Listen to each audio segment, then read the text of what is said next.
Akhwafa. Akhwafa apa dia? Akhwafa. Ha? Kalau khaufun takut. Kalau akhwaf paling isim tafdil. Nabi kata sesungguhnya setakut-takut ma akhafu alaikum, yang aku takut pada kamu. Aku takut, aku risau pada kamu ni banyak. Tapi yang paling aku risau pada asyirku al-asghar. Syirik yang kecil. Apa dia? Ar-riya. Kenapa Nabi paling takut syirik ni? Sebab tak nampak. Sebab tu dia panggil syirik al-khafiyu. Syirik tersembunyi, orang tak nampak. Kalau syirik, ini syirik kecil, syirik besar apa dia?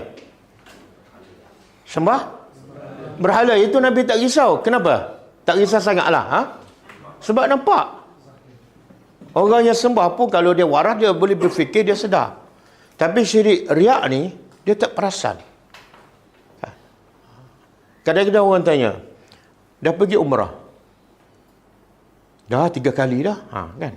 Dia rasa tak tengah dia bercakap tu riak? Kan? Rasa tak? Tak rasa. Kalau rasa, dia tak cakap lah. Betul tak? 3 kali dah. Bila dia bagi tahu dia pergi 3 kali, mana ada unsur riak. Riak ni apa makna? Nak orang tahu. Ataupun buat sesuatu supaya dilihat.